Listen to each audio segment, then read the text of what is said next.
Day 90. I'm coming out of a incredible meditation that just really took me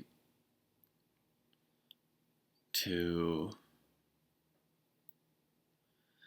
such an incredible place. It's just so wonderful to be doing this. It's day 90. There have been 90 days. Actually, I think I ended up missing a couple of videos, so there's really been like 92 days that I've done this. And I've taken myself to my heart, which is fully comfortable with infinite possibilities that are not definable all the time. The second you can define what you can do, you limit yourself.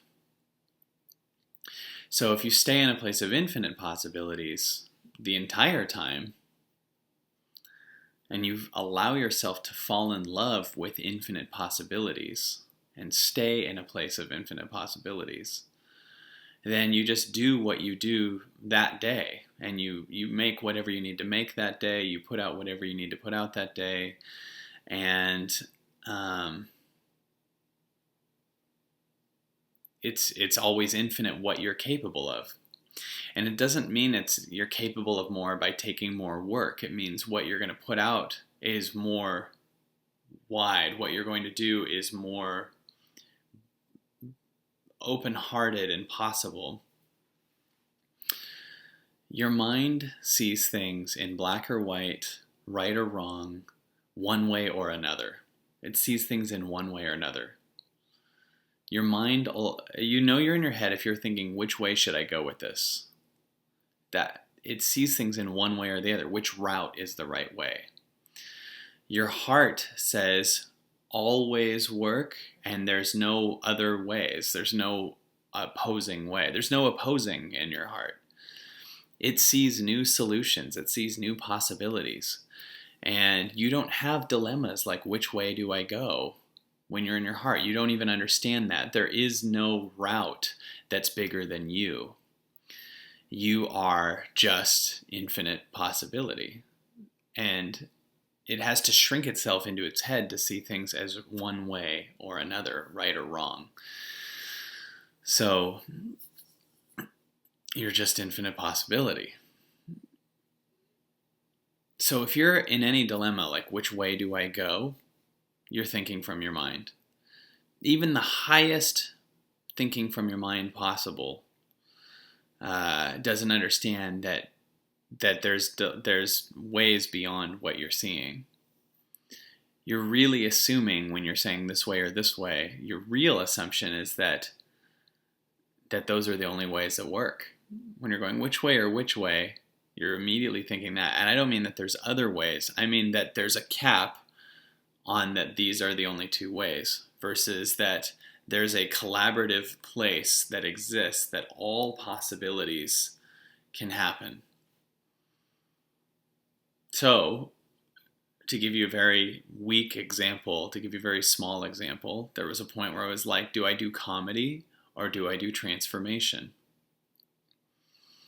And in that dilemma, I'm thinking one way or another is better. Do I do comedy or do I do transformation? But when you're in a collaborative state, it doesn't see those as two possibilities. It's when you're in your heart, it just goes, oh, I'm going to make transformational events that are funny, and I'm going to do comedy that's got transformational messages in it.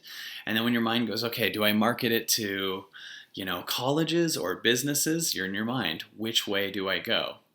Your heart just goes, always work, just start, keep your heart open, keep yourself in your body, not your mind, keep yourself in your body, just start. And then it says one thing, but your mind would go, okay, so we're doing it this way because this worked. But your heart goes, or there's this way, or there's this way, or this way. And your heart never thinks, that way worked before, so we should do that again. Then you make that way more important than you. Your heart is in a place of infinite possibility. That's all it is. It doesn't even see things as, I don't even, it's limiting to say possibilities. It's just like you live in a world where everything can happen.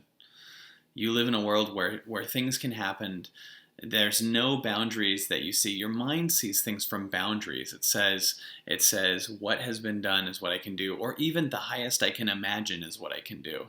But that's still a boundary. The highest you can imagine is a boundary. Your heart says we live in a world where everything happens. There is not one thing. So know that anytime you're going, which way do I go? What's the right way to do this? Any of that, you're in your head. And the answer to your question, which way do I go, is meditate. It's meditate. It's, you think that there's a way to go. You think that there's a cap on you. You think that there's a right way. So know in that moment you're in your head. And then your mind will say, well, how long do I meditate? And it will ask all these limiting questions so that it can get something. But your heart just says, meditate. Just go find out what a lie you've been living in. And close your eyes and sit there for 2 hours. And watch how those issues and those which way dissolve and your connection becomes to you. Because also you're looking for the right and wrong way because you don't love yourself. You're going, what do I do? What do I do? So I'll get love. What? No, you gotta love yourself. You have to love yourself. And you have to do, and people go, how do I love myself? And then they think there's a mental thing you can do, that love is something you do from here.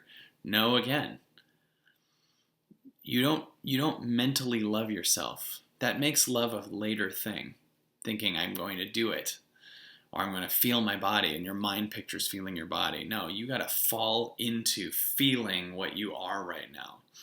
You got to take away the mind saying there's a way to get it. That part of you that says, how do I love myself? Kill that part of you by just feeling right now. Feel your body, feel outside of your body.